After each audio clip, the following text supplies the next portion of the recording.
Welcome everyone, and thank you for joining us for this afternoon's virtual funders briefing, Battling the Opioid Epidemic.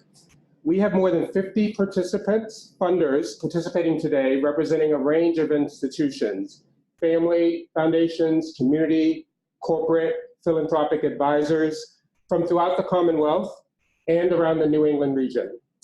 On behalf of us here at Philanthropy Massachusetts, thank you to today's presenters. We have Tim Rourke, Director of New Hampshire Tomorrow at the New Hampshire Charitable Foundation.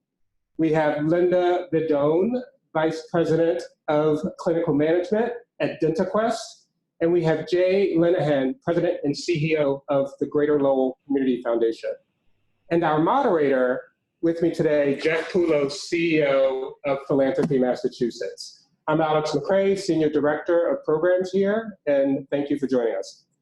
As many of you know, Philanthropy Massachusetts is a convener and connector for both funders and nonprofit organizations. With nearly a 50-year history, we operate across issues and around the state and partner with many others to bring you, our members, as well as those within the field, both in-person and virtual programming and events. Soon we'll hear from funders who have a range of experiences addressing the opioid epidemic. You'll have an opportunity to ask questions and learn from your peer funders. If you can, we strongly encourage you to type your questions in the Q&A box or raise your hand via the Zoom platform. We'll then pose your questions after the presentation and during the moderated Q&A. We ask that you please mute yourself unless you're speaking, again, to just reduce traffic and static in the background. Today's briefing is also being recorded. We'll send you the link to the audio-video recording following this event, as well as a brief follow-up survey that we ask you to complete. With that, I'll hand it over to Jeff to set the stage for what's to come this afternoon. Thanks, Alex, and thank you again to everybody. And I'm just going to echo Alex's request for you all to take a moment to mute yourselves. Again, if you're joining by computer, you can use your mute button down, or on your phone, use your mute on your phone itself so that we can reduce the amount of background noise and feedback, et cetera. So yes, Jeff Poulos, CEO of Philanthropy Massachusetts here. And I just want to give a little bit of context as to why today's conversation is important. The purpose really is to learn from peers. Our three guest speakers are really going to provide illustrative examples of the funding and how to get started, or what they're working on, what to consider. We'll have opportunity, as I said, as Alex said, to ask some questions. Back in March, if you could please mute yourselves, or we might have to use the universal God feature of muting everyone, which is. Although it gives us great power, we don't like to use it. Back in March, we hosted with our partners from Boston Indicators, RIZE Massachusetts, and the Boston Foundation, convening in March at the Boston Foundation, where we heard from both Boston Indicators, as from Luke Schuster at the Boston Indicators and Andrew Bagley from the Mass Taxpayers Association, which outlined sort of the breadth and scope of the epidemic, and then heard from some panelists about intervention models and solutions. And if you can go to our website under our resources page, which has links to past programs that we've hosted. We have a summary of both the information from Luke and Andrew, as well as from the panelists and the different speakers and the innovative solutions that people were addressing. At that meeting and following the meeting, we heard from funders specifically that they were looking for an opportunity just to talk with each other and to hear from other funders about really how they got into this work, how they think about it, how they approach it, and what some of the what the strategies are around their funding, and then also to open up to others to hear from others about their thought processes and their interventions and what they're supporting.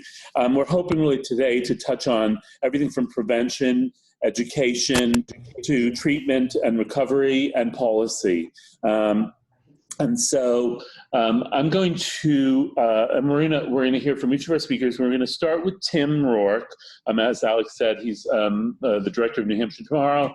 I'm sorry, the exact title is, it is New Hampshire Tomorrow, part of the New Hampshire Charitable Foundation. And Tim I have admired for many years for the work that he's done, and I feel like we know that New Hampshire is probably one of the hardest affected states in the country, and it's so great to have somebody like Tim joining us. So Tim, I'm going to turn over to you and ask you to share what you can. Don't forget to unmute yourself.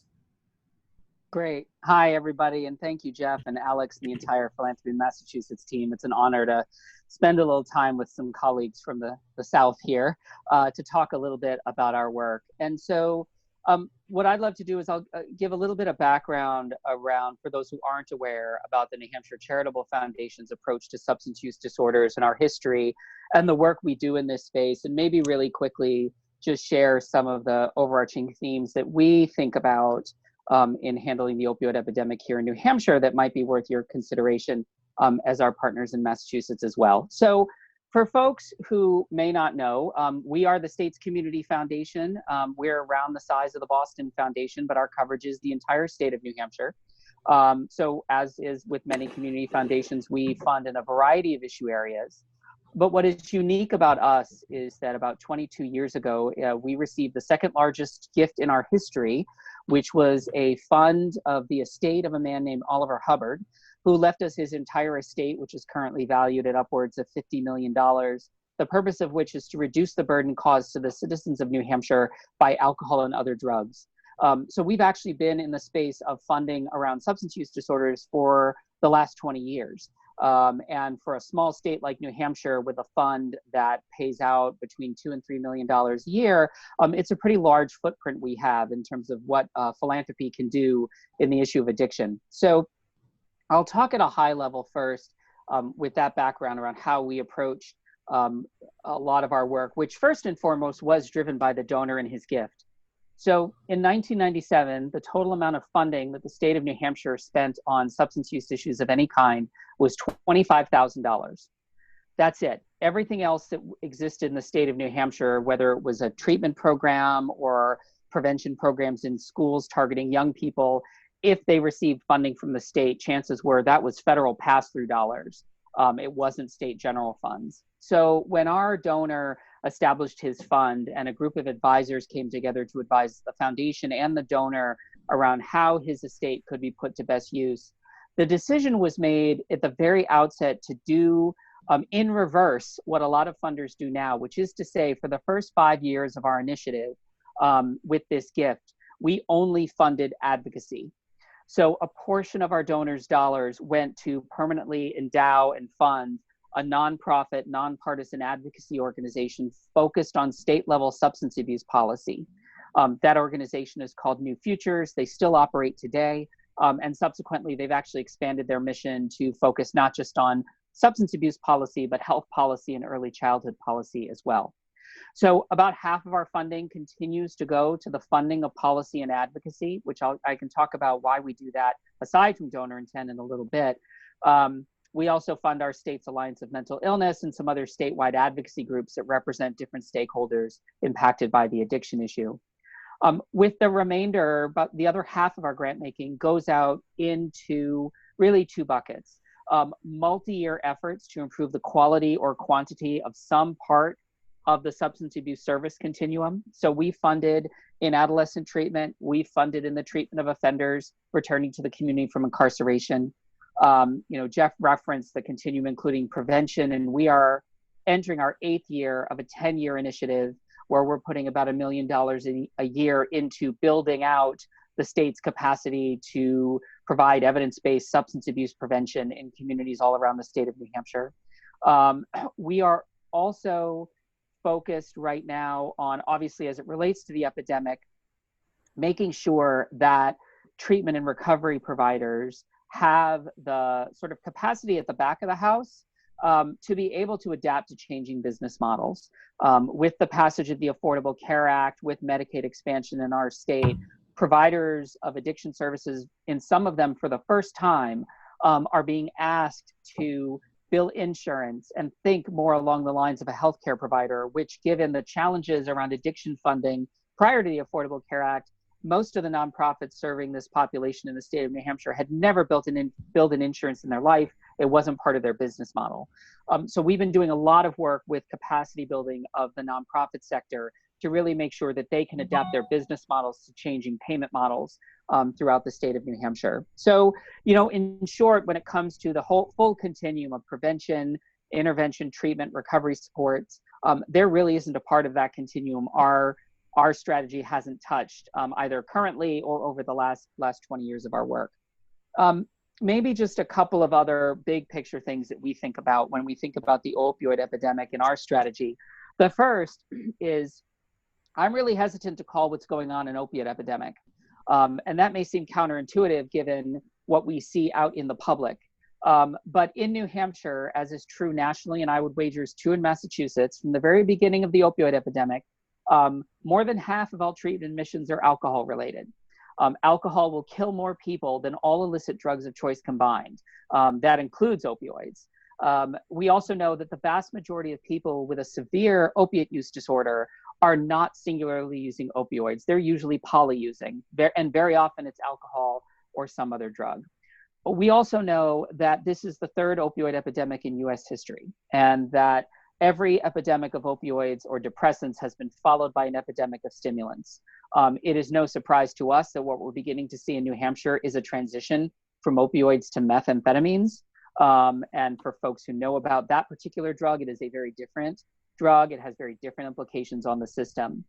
I say that because part of our approach is that while we, yes, are focused on the opioid epidemic, we try to focus on addiction in general, because the substance will change, but the needs and the opportunities for philanthropy to make a difference don't. People need access to care no matter what drug it is they may be using. And so while there may be specific things like medication-assisted treatment that are unique to the opioid epidemic, there are some fundamental building blocks of prevention, treatment, and recovery supports that we need to have in place in our communities no matter what the drug of choice is. So we really take a more holistic approach to our philanthropic strategy in recognition of that.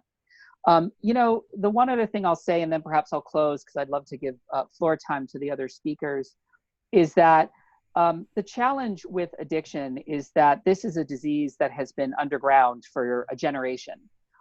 It has been one where it was perfectly acceptable to deny people health care because they had this disease and not cancer. There is huge stigma with this issue and very much echoes the early days of the HIV epidemic. What that means, though, is that as we are working to build solutions to address addiction, this may sound weird, but the role that philanthropy can play is sort of like the menu in a fine restaurant. The biggest challenge is there are any number of things that philanthropists can do to have a dramatic impact on the opioid epidemic in their community. The challenge is picking where to start or picking where to go. And that's why we think both near term and long term. And that's also why I wanted to raise the point that while we have a fund that's dedicated to addiction specifically, we know that addiction is inextricably linked to any other number of issues that impact society and impact individuals. You can't do work around educational attainment without thinking about how addiction impacts people's ability to learn or be in the workforce. If you're going to address housing and the needs for supportive housing, we know that for people in recovery, finding sober, safe living environments is very, very difficult. So I say this because I think sometimes funders think that they need to lean in and do something specific in addiction without looking at the ways in which they may already be doing incredibly valuable work that either prevents substance abuse or helps people in recovery move forward in life, even if you're doing something in early childhood or in housing or other economic development opportunities. So many funders are working in addiction and don't even know it. So I say that because I think as we enter into this conversation today, while there are certainly places where you can dive quite deep as a funder, and I think my colleagues and I have some experience in that space, I also don't want to discount that a lot of funders who are working in community good are doing some of the very things we know are necessary in order to combat the opioid epidemic. So I will stop there and we'll move on to our other speakers, and I look forward to being part of this conversation. Thank you so much, Tim. As you can see, people, why I admire the work he's doing. He's so well spoken about it and so knowledgeable. So now we're going to hear from, and we're going to have a chance to ask our panelists questions in a bit, but we're going to turn our attention to Dr. Linda Vidone from DentaQuest. And Dr. Vidone, if you have some perspective as well, we'd love to hear from you. Sure, and I apologize. I just clicked off my phone, so I'm using my headset right now. So good afternoon. I'm Dr. Linda Vidone, and I want to thank you for inviting me to be part of today's discussion. On behalf of my colleagues at Delta Dental of Massachusetts and DentaQuest, including DentaQuest CEO Steve Pollock, who serves on the board of directors for RIZE Massachusetts, and Dr. Mike Monopoly, Executive Director of Grant Strategy at the DentaQuest Partnership, who serves on the RIZE Program Management Committee, who is here with me today. It is my pleasure to talk to you today about the opioid epidemic and its connection to oral health, why this is a priority for our company, and some of the work we're doing and investments we're making to help address a major public health crisis here in Massachusetts. Opioid connection to oral health. We're all familiar with the opioid crisis, but some of you may not understand the important connection to dentistry. In 2017, there were a total of 1,900 opioid-related deaths here in Massachusetts, 7th highest of all states. Of those deaths, 1,600 were attributed to fentanyl, 466 due to heroin, and 321 to prescription opioids. This is the space, prescriptions, where dentists, along with physicians, can make a major impact because it's been well documented that prescription opioids are the gateway to heroin, fentanyl, and perhaps some non-opioids such as cocaine and methamphetamine. Massachusetts Chapter 55 combines multiple data sets to look deeper into opioid prescribing and overdoses. It revealed some very interesting findings, including, compared to the general population, those who receive 3 months of prescribed opiates are 4 times as likely to die from an opioid-related overdose within 1 year and 30 times as likely to die of an opioid-related overdose within 5 years. 58% of those who died of opioid-related overdose had an active prescription opioid in the previous 12 months. And having concurrent opioid prescriptions and benzodiazepine results in a 4-fold increased risk of opioid-related deaths. Recent national data studies show that dentists wrote 18.5 million opioid prescriptions in 2012, representing 6.4% of all opioids prescribed in the U.S. Dentists were ranked number 5th behind family medicine, internal medicine, general practice, and surgery. That same year, dentists were the highest prescribers and the leading source of new opioid prescriptions to 10 to 19-year-olds. And we know that's due to wisdom teeth. However, this is a very vulnerable population. When teenagers are prescribed opioids at this young age, they're 33% more likely to misuse prescription opioids by age 23. Based on these figures, the oral health industry has a big role to play in combating the opioid epidemic. For us, the focus has been on awareness and prevention rather than treatment and recovery. A call to action for providers. Here in Massachusetts, Governor Baker helped draw attention to the problem of overprescribing in 2016. In a Boston Magazine article, he highlighted that many people who wind up addicted to opioids or heroin started with a prescription that was written to them by a doctor or a dentist. As a clinician, I believe our biggest opportunities for making a positive impact is in our work to reduce overprescribing. This includes encouraging consumers to make safe choices about opioids and raising awareness about prescription opioid misuse and abuse. In my work at Delta Dental of Massachusetts, I'm proud that we have provided funding to educate dentists with trainings that raise awareness about these facts and figures, explain the dangers of overprescribing, and share strategies with these dentists and best practices to reduce overprescribing. I also chaired the Opioid Task Force here at DentaQuest, a cross-company team that has come together to look at research, develop tools for patients and providers, and to keep the organization focused on our commitment to facing this problem head-on. Our local contributions. I'm particularly proud of our local collaboration with Tufts Health Plan, and we did research we funded to evaluate dentists in our network. 96% of all practicing dentists in Massachusetts participate with Delta Dental of Massachusetts. So that's a very representative view of what's happening in Massachusetts. As part of that study, we identified dentists who were prescribing opioids. Along with Tufts Chief Medical Officer, we sent letters to evaluate prescription habits. We funded continuing ed courses and conducted webinars on safe practicing guidelines, including information about how to use the state prescription monitoring program. And in Massachusetts, the dentists are responding. For example, when comparing calendar year 2015 versus calendar year 2016, overall opioid prescriptions by dentists in Massachusetts decreased by 46%. The number of dentists prescribing opioids alone decreased by 20%. And the majority of opioid prescriptions, that is 78%, that dentists write are for 3 days or less. Delta Dental of Massachusetts is a sponsor of Massachusetts Dental Society Confidential Dentist Assistant Program.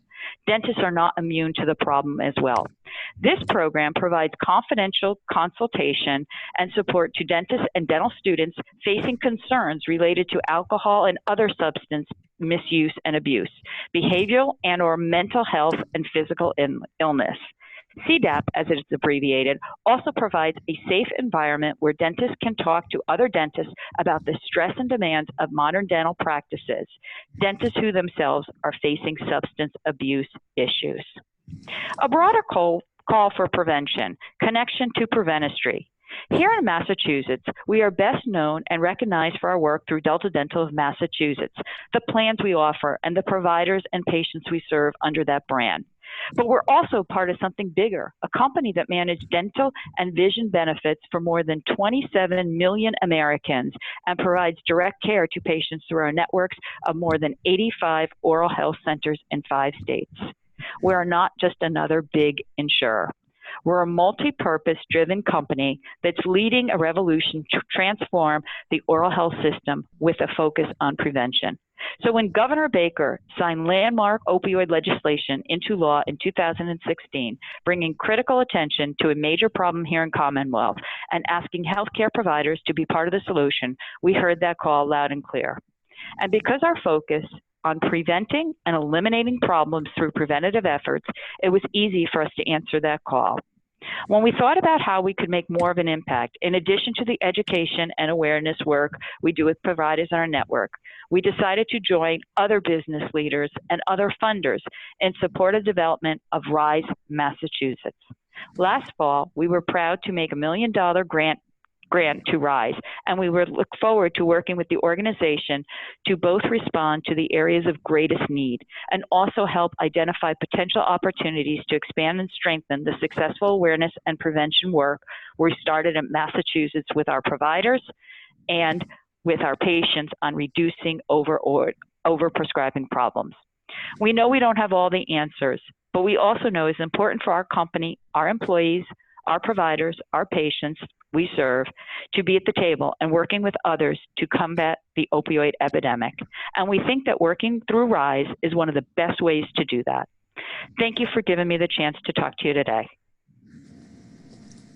Linda, thank you so much for taking the time to share what you're all working on, and I suspect that people will have questions, so if you can hang on, we appreciate that. We're going to turn over to Jay Linehan, the head of the Greater Lowell Community Foundation. And Jay, love to hear from you about how Lowell and how you at your foundation, how you all have entered into this space and what you're doing there.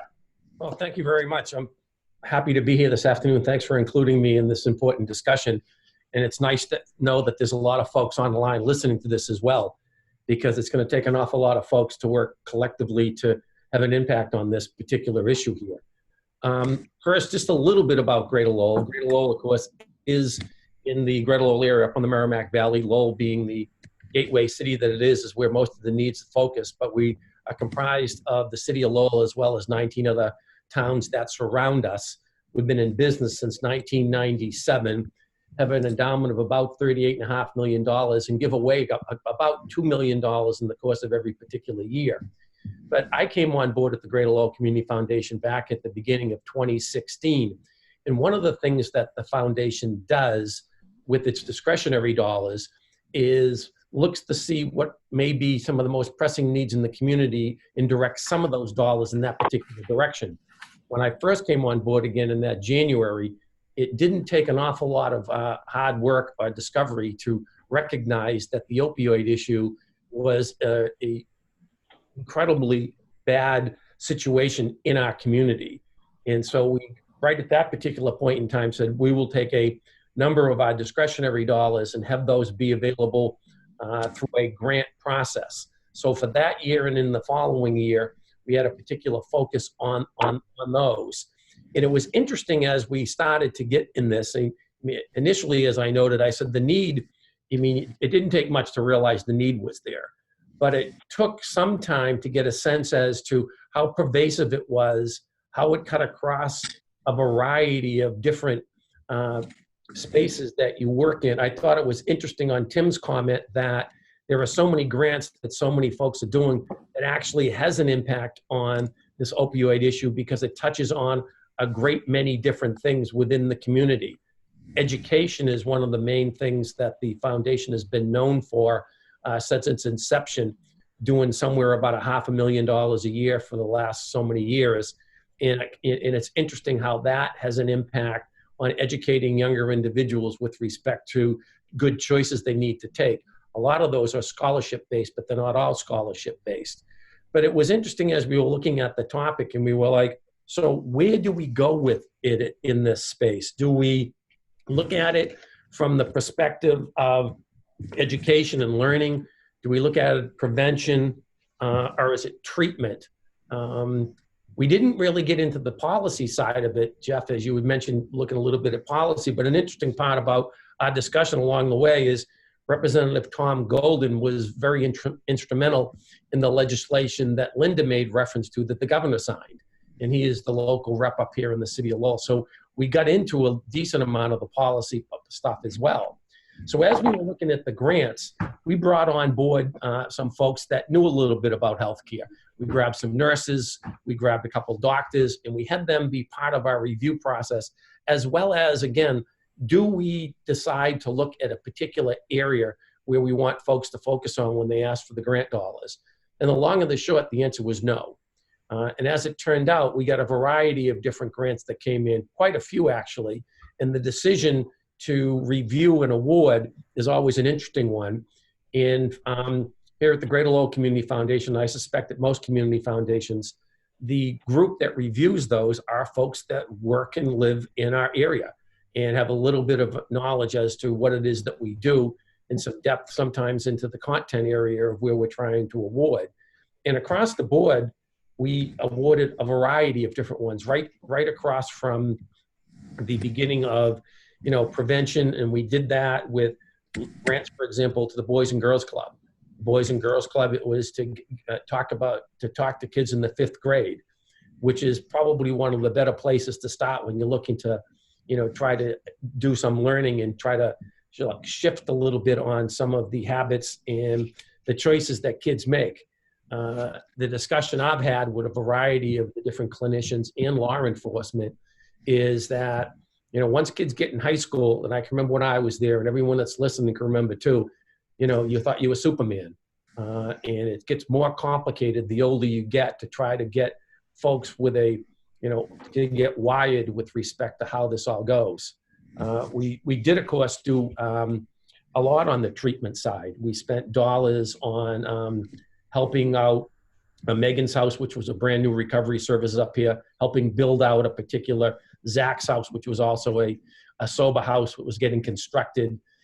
We did it in the area of legal assistance for families, the siblings, the brothers and sisters that found themselves over in grandma's house because mom and dad had overdosed, died, or were in treatment. The government had come in and taken away their kids for that particular reason. So since we started this and through today, we've awarded about $160,000, and we've actually not gone away from the opioids altogether, but we've shifted our focus a little bit for grants going forward. And we're looking at a topic called social education. And again, it's interesting, back to Tim's comment, you don't go too far afield and you still find that you're coming back to address some of the elements that play into substance abuse, whether it be alcohol or opioids or methamphetamine, it doesn't matter. It's all about learning, teaching, and preventing. And so we've likewise seen that some of our grants have been doing that in the social education space. But in addition to those grants, through that process, we've done a couple that were in the purview of the Greater Lowell Community Foundation. There is a fund here that I control called the President's Fund. And we've had a couple of things come forward that have come up as a result of continuing the discussion. As I noted, we started off on this journey. Since that particular point in time, I've been a member of the District Attorney Marion Ryan's opioid task force, the City of Lowell's mayor's opioid task force. I've dealt with Lowell General and talked to them about what's going on there. I've talked to Leahy and talked what's going on there. Dealt with law enforcement as well as to what they're seeing. And again, within the Greater Lowell area, there are a variety of different nonprofits that this is what they do, whether it be Lowell House or Megan's house or Zach's team or any one of those folks, continuing to have a discussion with them as to what is going on. And one of the things that always comes up, and it's one of the interesting things from my perspective, that is one of those low barrier type things, but it's a high barrier, excuse me, but it doesn't have a high cost, and it's transportation. And so as I was sitting down with the district attorney one day, as the numbers continue to go skyward, and we were looking, what else can we do? There was the opportunity in Lowell, because lots of folks in Lowell could get arrested for substance abuse, for violating drug laws, get sentenced to drug court. And it was interesting that, as you might imagine, that you don't go to drug court in the backyard from where they've arrested you. You go some distance away. And in this instance from Lowell, we're talking Boston, we're talking Quincy, we're talking places that have a significant ride to get there. And in each instance, what the case is that the individual is required to provide their own transportation to get back to court on every Tuesday up in Lowell. Well, if you're down in Quincy and you're trying to get back to Lowell, and you need to also pay for the transportation of the counselor that needs to come with you, that is a significant barrier. One of the things I didn't realize and did come to find out is that the route that you would take through public transportation through a hub of Boston or through the hub of Lowell is fraught with its own problem. It's a gauntlet of drugs. I wasn't aware of that. And that oftentimes, as folks were trying to get back to the court, no pun intended, but they got derailed as they were going through, ended up with a buddy, and next thing you know, they were back where they started from or even worse. So we, in conjunction with Community Teamwork, Inc., funded a van that picks these folks up every Tuesday, drives them where they need to go, and comes back with them. The public defenders, the Greater Lowell Bar Association and the public defender's offices also got engaged in this. Probation department got engaged with this. We had the court engaged with this. And of course, again, the discussion all started with the district attorney. So we funded that as well. Then there was also folks that were looking to get the detox from the health center, the Greater Lowell Health Center. And same issue. They couldn't get the detox because they didn't have the money for transportation. And we made grants of a couple $1,000s up there. And we continue to do the types of things that can have an impact, I think, with respect to the opioids. And again, you don't have to go far to have that impact occur. We've recently did a symposium up here in Lowell, and we've got an action plan ongoing with the homelessness. You might imagine that the vast majority of the folks that are homeless have opioid issues, drug abuse issues, substance abuse issues. So we've been working on that, and we've been elevating that conversation as well. And I think that's another whole piece of it. Not only had we done grants, but at our annual meeting and at another event that we have throughout the course of the year, we call it Celebrate Giving, we have brought folks in to talk about what's going on in this space. Back in the spring of 2016, I started this discussion with Mary and Ryan, and she came and spoke about it together with a gentleman who started Megan's House. And he started Megan's House because his daughter, who was waiting to get into treatment, could not get into treatment because there wasn't a bed, and died a month before a bed was actually available. So he started his own house.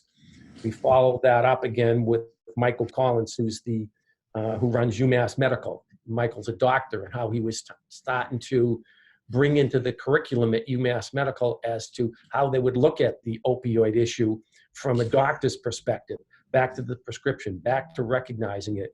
And they got that, and that was also at the request of Governor Baker. And when they started the discussion, the faculty told them it was going to take a couple of years to get it into the curriculum. 6 months later, it was in the curriculum. So changes with regard to that are happening. And it's interesting to see from when I started this back in 2016 to today, some of what's happening. And it's difficult in a large measure to try to see what the impact of those dollars have been. Because certainly for the grant that we did to the Boys and Girls Club, I mean, we're talking about fifth graders. How do I evaluate whether or not that grant that talks about them making good choices and not succumbing to peer pressure is going to play itself out?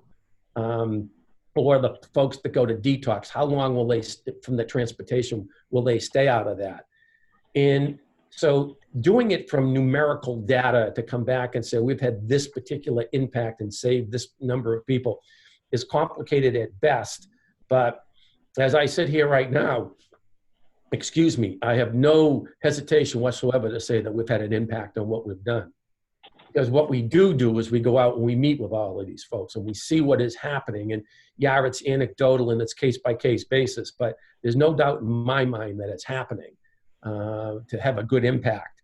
I think what's interesting and what is changing a lot is, in addition to the impacts I think that we've had on those grants, I think there's also, again, the awareness that is out there that's starting to occur as a result of the discussions we've had in reducing the stigma of coming forward and saying you've had opioid abuse. I mean, it's interesting when you think of drug abuse, and it goes back to what Tim was talking about earlier. Drug abuse has been around for an awful long time. This is not new. It just happens to be more pervasive now because it cuts across a social economics that it had never cut across before. It was always folks that were, oh, those are the folks over there that have this happening to them, and there was less attention being paid to it. Now it's cutting across middle and white America, rich America. It doesn't make a difference, and I think the focus has changed. It's unfortunate that it needed to occur that way before the focus changed, but the good thing is that it has changed. But there is still a long way to go. As I mentioned, we were on the Mayor's Opioid Task Force, and the numbers we were looking at, interestingly enough, was that the numbers of overdoses were actually going up, but the fatalities were going down. And you probably can guess the reason for that. It's everybody's got Narcan in their pocket today. Right. Jay, I'm wondering if I could pause you here, and because I know there's so much to talk about, but what I'd love to do is ask you and Linda and Tim, if you as well, since we have an audience of funders on the phone and participating in this virtual meeting, if there's some advice that you could give to other funders about, you've talked, Jay, you just talked a lot about ways to, like, different examples of organizations that you're funding and supporting around education and prevention. If there are ways for them to give thought to any of the issues around treatment or prevention or education or policy, what would you say, what advice would you give to your fellow funders? I think it goes back to what I was saying earlier. I think across the board, they all work. I think part of it is just being intentional about what your expectation would be. I don't think it's limited to any one. I think it's going to be a sea change for time to go around. I think, it's a personal one from my perspective. It's, when I go over to the Boys and Girls Club and I see those fifth graders, and they're not dealing with drugs, and hopefully some of the education that they're getting and the training that they're getting, and they can keep them from going there. So that's more rewarding, I think, in some respects, only because you can see that innocence and you're hopeful that it stays that way. But, I've been on the other side of it too, where you've helped folks, get off the street and into a sober house, because we've helped fund that. And I think it's tough really to say, Jeff, as to which one to pick. Yeah, well, I appreciate that you've sort of shared a range of ideas for them. Tim, I wonder if you have some thoughts on this question. Yeah, I mean, there are a couple of things. While I've said, there's not necessarily any wrong answer. There are a couple of other things as we think about investments that we consider. The first is and again, a lot of this driven by our donor, who felt very, very strongly at the time he made his gift that a part of the challenge around addiction was the lack of an appropriate policy and fiscal environment to support people's care. So that is, so in the funding of advocacy, we engage in that directly. I serve on our state's commission on addiction and chaired it for many years. But we will not, even when we're funding in the treatment arena or in the recovery space, we will not fund the cost of delivering a service that we believe should be paid for by someone's health insurance or through another source. We will typically not fund pilots. That is largely because there's actually a lot of science around what works in addiction. And so while there might be something homegrown, in the rare instance where a nonprofit or an organization comes to us and says, hey, we found this innovation and we think it's promising, we'll fund its evaluation to prove it. But beyond that, we don't typically fund a lot of pilots, because I think that we know that addiction treatment works. We know that recovery programs, when they put in place, work. So if we make investments where we know that particular intervention is valid and needs sticking power.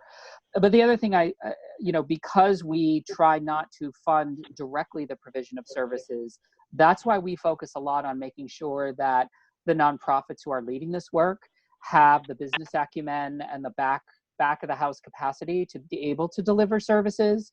We have found that workforce training is a challenge, not just the general healthcare workforce and recruiting people into career pathways to enter behavioral health, but for a treatment provider who wants to implement a new evidence-based treatment model, the training, the technical assistance, that costs. And usually that's not a cost that can be reimbursed by insurance. So we go quite deep into a discussion as a funder about where we find the sweet spot for philanthropy. And for us, it is the kind of things where we know that there are not existing structures to finance that.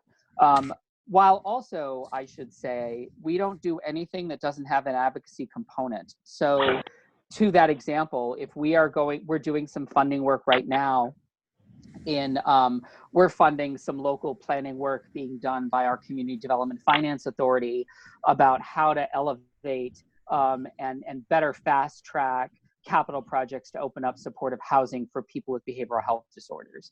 But we're also funding advocacy work to make sure that New Hampshire's legislature is putting resources in to make available for capital projects around recovery housing, because we know capital funding is very difficult to come by.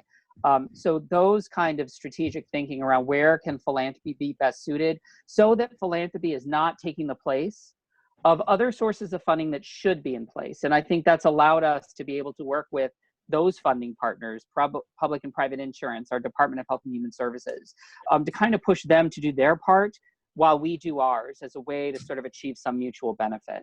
Great. And Linda, anything you want to add? Actually, I'm going to have Dr. Mike Monopoly answer that, who is our grant strategy at DentaQuest. Hi, everyone. I would echo what has just been said. I think we have been focusing specifically on oral health. And so in addition to reaching out to oral health providers to make sure that they're aware of prescribing practices and the way that it impacts the opioid epidemic, we've also gone upstream and have been supporting an effective adult benefit in mass health and supporting mass health to be as accessible as possible to provide prevention and to keep people out of pain and to make sure that people had the most appropriate oral health and best improved oral health. And when it came to joining a larger effort around the opioid epidemic, as we usually do, went to other experts and partnered with RIZE to become a part of the work that RIZE has done to add oral health to the list of priority areas for RIZE, and in the most recent RFP to make sure that oral health was a part of that RFP. So RFP that's great. And researchers would have access to that. That's great. Thank you. Thank you. Alex tells me we have a question.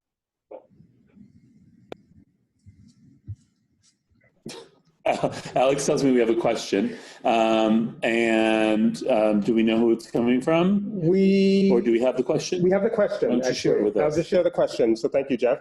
So RIZE was mentioned earlier. Are there other Boston-based organizations that are doing impactful work in this space? And I'm going to just piggyback onto that question. So we do have people from RIZE on the phone, and so we may call on them just to say a word or two. But first, if we could answer the question, if others of you on the phone know of others that are doing some work in this space, or if our panelists don't, if other listeners have some thoughts they want to share as well. So first, I'll turn to the panelists. Tim. Yeah, if I can just chime in really quickly, I think there are, obviously, being from New Hampshire, there are actually 3 thought partners that we look to in Massachusetts quite a bit for some innovation happening there. And actually, I would start with the mayor's office. In the city of Manchester, New Hampshire, which is really our state's ground zero, we've been partnering with the mayor of Manchester, who I think has really taken the cue from Mayor Walsh and some of the work that his office has done around building out comprehensive strategic plans to address addiction in Boston, including a lot of work around not just integrated care, but harm reduction services in the community, public health approaches, and really fostering and expanding recovery supports. So I think some of the work out of his Office of Recovery is worth people looking at. The other 3 is, we've done some significant work as a part of our strategy here in New Hampshire around integrated care in hospital settings, focusing both on adolescents as well as issues with pregnant women, and some broader harm reduction efforts in the state, which is the idea of making more available naloxone, syringe service programs, and things of that nature. And we've been really inspired and brought up to speak in New Hampshire, folks from Mass General who've done a lot of work around recovery supports and harm reduction, Children's Hospital of Boston, which has done some really innovative work around screening for adolescents in pediatric practices. Dr. Sharon Levy is sort of a national thought leader on that, and we've used her guidance and wisdom to help accelerate pediatric practices, providing universal screening for every adolescent in a well child visit. And obviously the work as well of Boston Medical Center, which is just really elevated with former Director Botticelli from the Office of National Drug Control Policy, really elevated ways hospitals can really lean in, particularly in more challenged communities, to provide a continuum of services. Great. And I don't know if Julie Burns or Mark Walsh are on the line, and if you have from RIZE, if you have a chance to pipe in here about RIZE and the work you're doing, and if you want to unmute yourself. Hi, Jeff. This is Mark Walsh. Thank you for bringing up RIZE. We have been investing into various solutions. Our focus really is on extending care, increasing the knowledge base and collecting data, and then also looking into the human impact that's happening with the epidemic. So some of the work that we've been doing over the past year and a half, we put approximately $4 million out in grants some of the investments we have made into our first grant program, which was called Saving Lives and was about extending care to those that needed it. The second program we've just funded was an Enabling Health Enhancing Harm Reduction Services.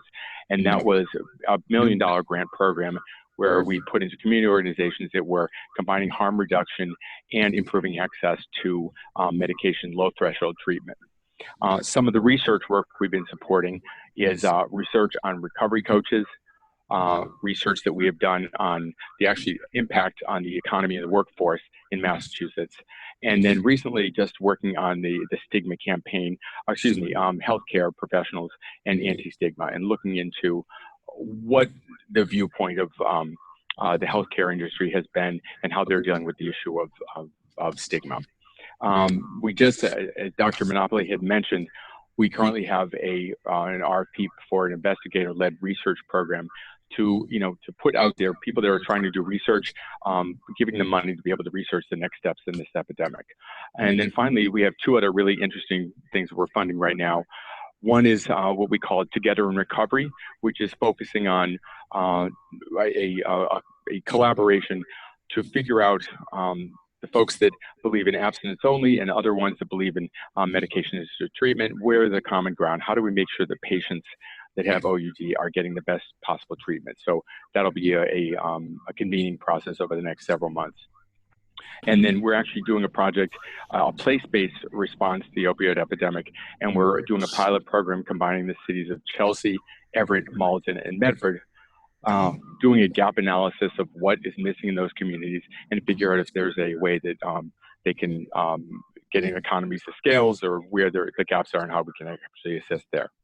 Great. Mark, thank you so much for sharing what RIZE is doing. And for those of you at the virtual meeting that are unfamiliar with RIZE, R-I-Z-E, we encourage you to visit their website and also reach out to them. It is essentially, an opportunity for donors to come together and share and pool resources.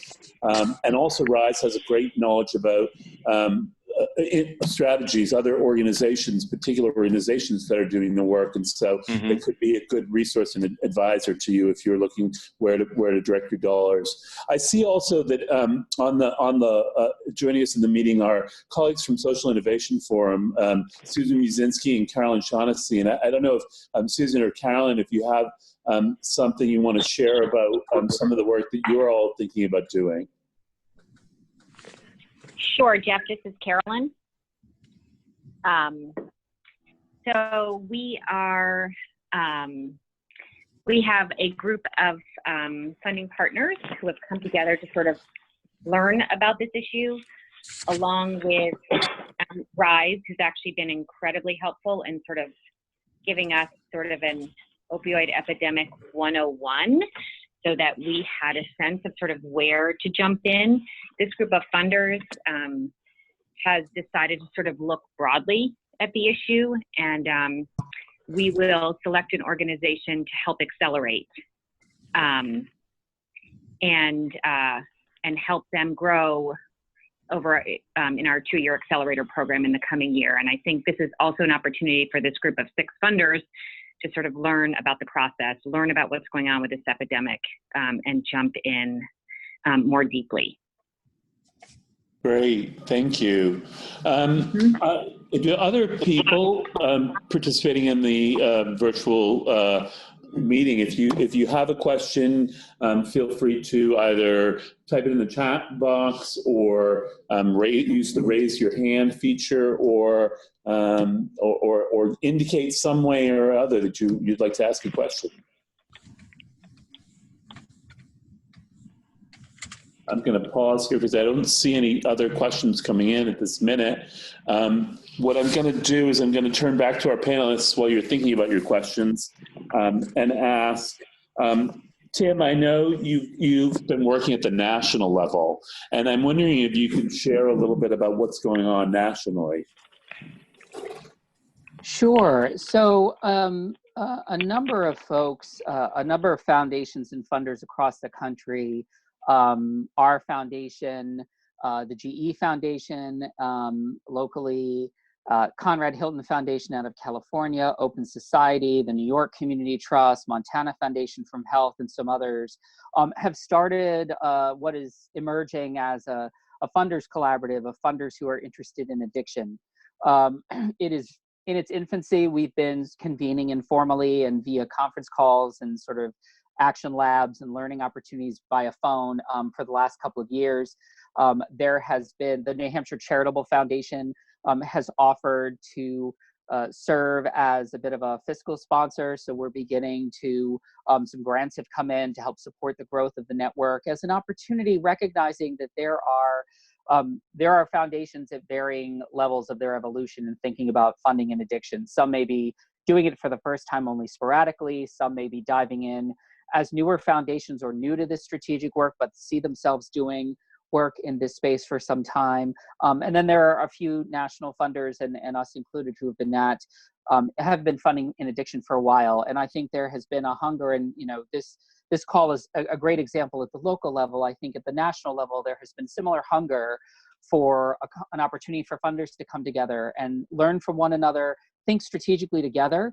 I think there are many ways in which all of us who fund in addiction may have opportunities or challenges we're facing individually that are actually more common in experience across funder systems, and are there things that as a collective of funders strategically we could tackle together. So this national group is being led by a consultant named Keena Taylor.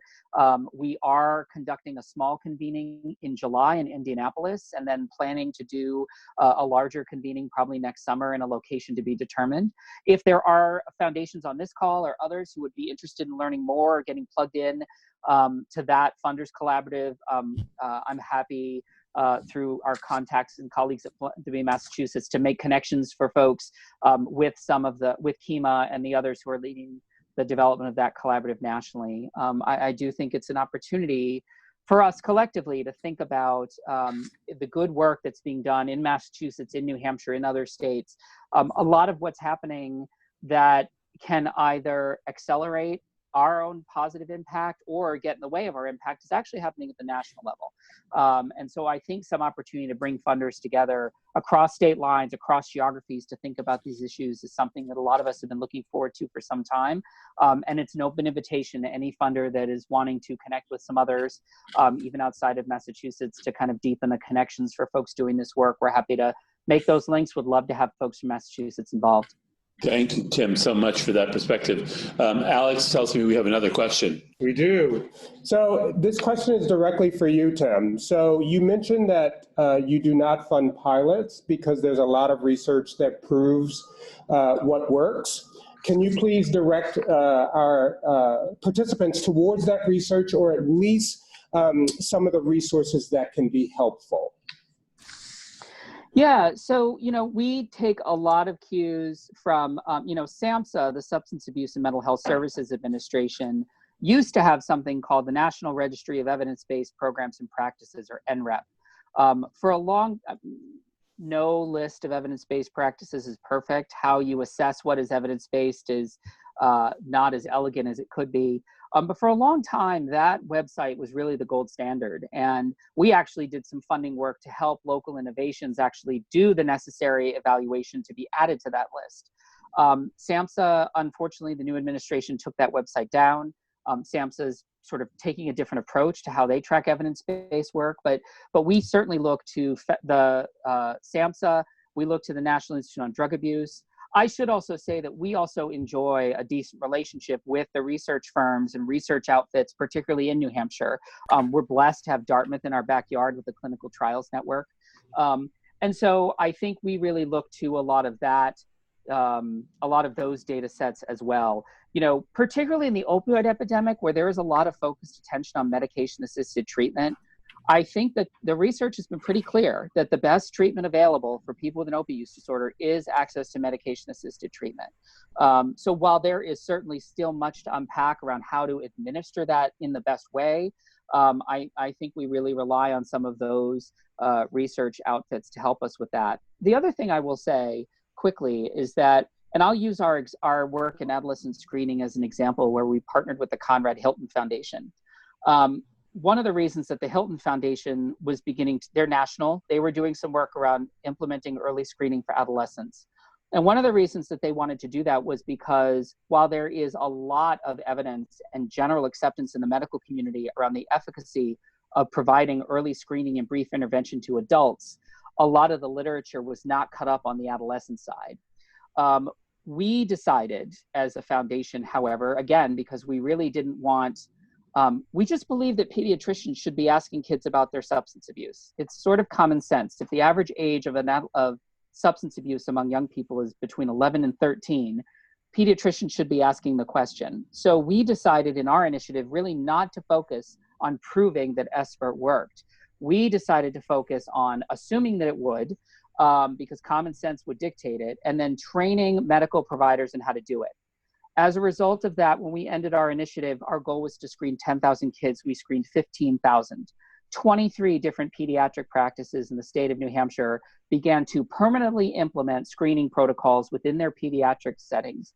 And as a consequence of that, researchers at Dartmouth now have 23 practitioners across the state of New Hampshire where if they want to conduct research around adolescent substance abuse, they now have partners they can work with locally to conduct that research that they wouldn't have otherwise. So that was sort of a roundabout way for us to do it, but we tend to gravitate towards things where we already know that there is some locus of knowledge that gives us some indication that it is effective.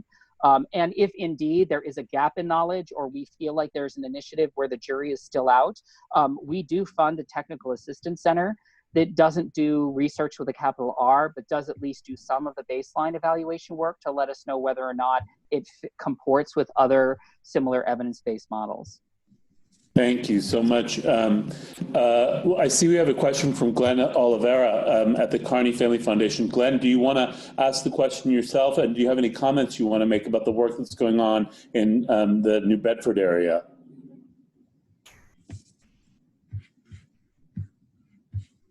And if not, I can ask the question for you, which is, have you funded any stigma reduction, stigma awareness work? And if so, what have you learned from it? So I'll ask any of the panelists if you have a response to that.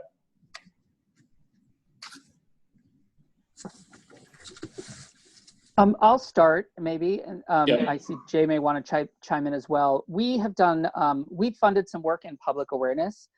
We've been really blessed that we have a very close working partnership with our state's Department of Health and Human Services that has been doing some pretty significant anti-stigma work through public awareness campaigns and the like. But one of the areas that we've begun making investments in is in recovery community organizations so that we can really see, lift up the voices of people with lived experience. And a lot of our recovery community organizations use a national model from Faces and Voices of Recovery around how to train people in recovery to tell their story in public settings, on a speakers panel, even to the press, as a way to reduce stigma. And we found great success in really galvanizing the recovery community and giving them some tools to be more outspoken, using sort of best practice guidance around how to share your story as a person in recovery in a way that is anti-stigmatizing. And then between our recovery partners and some of the public awareness groups that we funded, we've also seen them produce a lot of how-tos, particularly for the media. So we've had media guidelines created that are used by the press in the state of New Hampshire around how do you cover a drug-related story, similar to the kinds of media guidance that have been used around suicide. How do you effectively and in a way that's anti-stigmatizing report on a suicide story? And we've had great success and real openness from the media in terms of welcoming those kind of opportunities for training so that they, in addition to providing the coverage they want to provide to the general public, they're being really sensitive and mindful of their language so that they're in essence doing anti-stigma work through their reporting. Great. And Jay?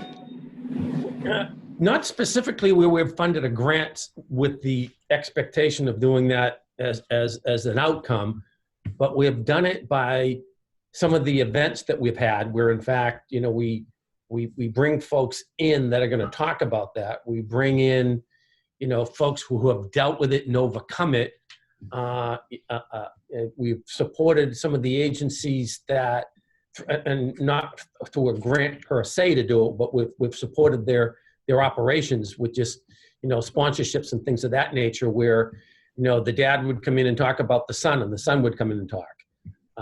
It's been, an addict at Megan's house at one of our events that came in and spoke. It is, I'd say over the last 3 years, it's probably been half a dozen times where we've been to events like this, where we've been supportive of it. We're on some of the steering committees that continue to talk about it, in that, it is this huge stigma.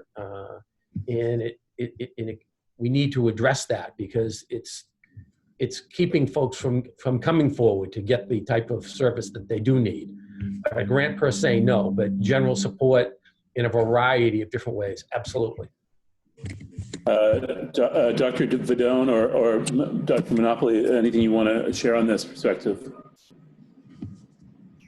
Yeah, not so much a grant, but I know for our own employees, to reduce stigma, we are getting trained, the managers, how to handle, say, our employees as managers around this stigma problem, or loved ones that have a problem, how to manage that employee. I appreciate that as hearing that perspective as an employer, and I know when we had at our March convening with the Boston Indicators, Boston Foundation, and RIZE, we had Dr. David Barash on the panel, and he is with the GE, president of the GE Foundation's work on their health sector, and he spoke quite a bit about from an employer perspective, and I think learning if there are other corporate funders on this call and are looking for models of how as an employer to work within your company on this. GE, DentaQuest, and Delta Dental are excellent model examples of from whom to learn from, and so I would point to them and others to reach out to, and we're certainly happy to make those connections. We have another question from Elaine asking, what level of treatment is currently covered by health insurance in Massachusetts? How is sober living and long-term treatment funded? I don't know if our colleagues from DentaQuest or Delta Dental have some perspective on that. Actually, that would be more covered by medical providers. So for us, it's not so much than our usual coverage. I'm sure that information's available through Mass Health, and if we can provide any further perspective on it, we will point you to some resources. The question really particularly around sober living and long-term treatment funded. I mean, I think Jay referenced some examples of organizations that are supporting and providing resources for some of that work in Lowell, and I know that there are in other communities residential facilities and day programs and outreach programs that are supporting this kind of work. So we have only like about 5 minutes left. I don't know if anybody has any other questions, what I would like to do is ask the panelists if you could just turn your attention to one more thing, which is, we talked a little bit about evaluation, but really about expectations, right-sizing your expectations for what progress looks like. Because this is not, as we've heard, it's not a short-term issue. It is cyclical, as some of you have referenced. It's not the first time that we've dealt with a substance abuse crisis in our communities. And so just wondering, as a funder, and with, say, not, some funders don't have big dollars, but they do want to address this in some way, how do you right-size your expectations?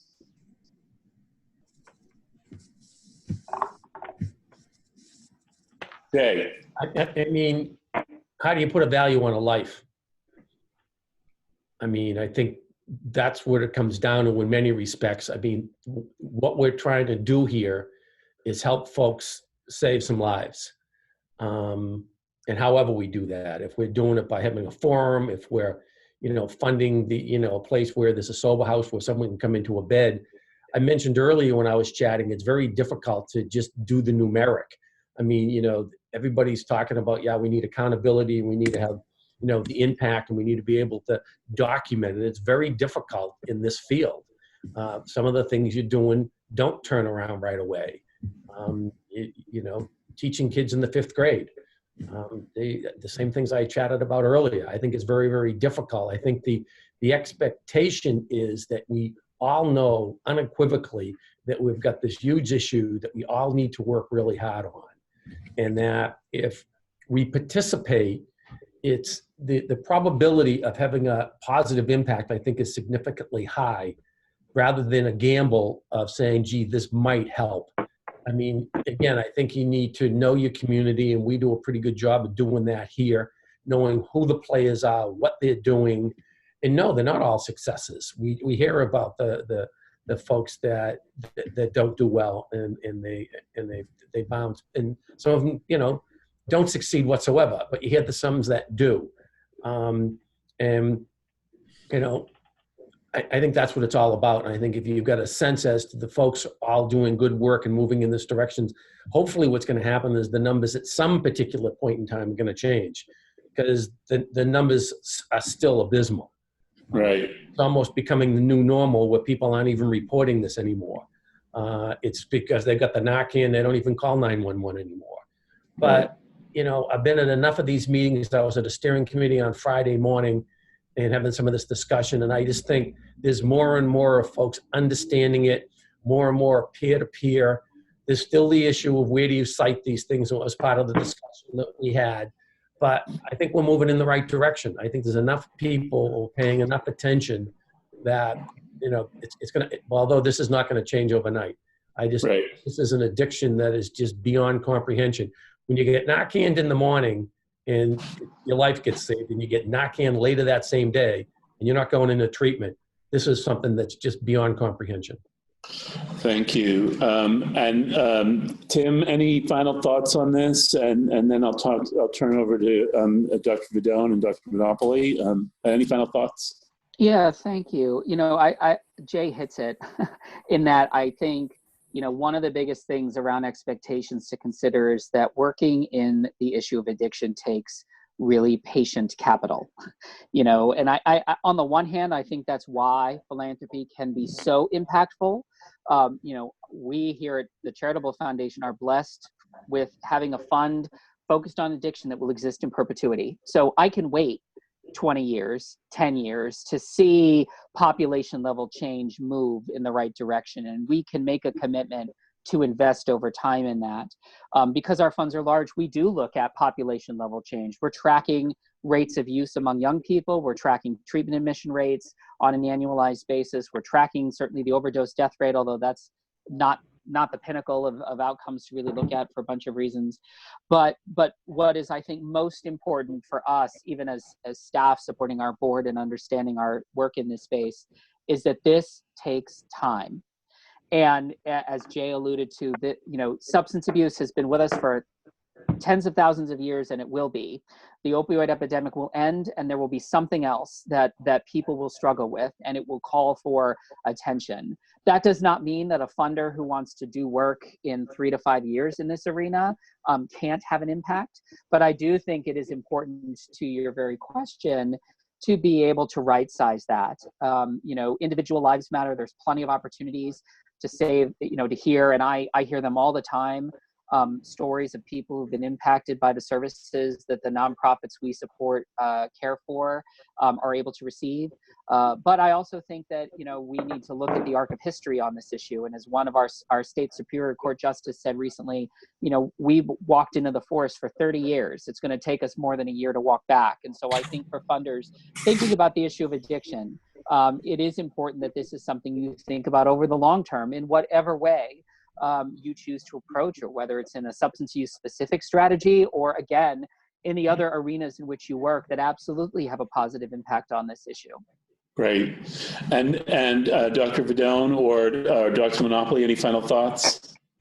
Yeah, I would say I couldn't agree more. I think that because this opioid epidemic is so impactful on people's lives, and in the way that they will survive, that we need to do things that are immediate. So, naloxone is available as possible. I was just at a meeting where the Surgeon General addressed us, and he was very specific about, who in this room carries naloxone with them, and what can we do to make sure that it's readily available, and do everything we can to remove excess opioids from the community that aren't destined for the people who really need them. But that long-term view is what it's all about when it's philanthropy. We need to make the changes that are going to create an environment where people aren't going to be taken over by what's going on, and that we make the policy changes and the other changes, and knowing that something else will come along, but that we make those changes, and we need to have that long-term focus.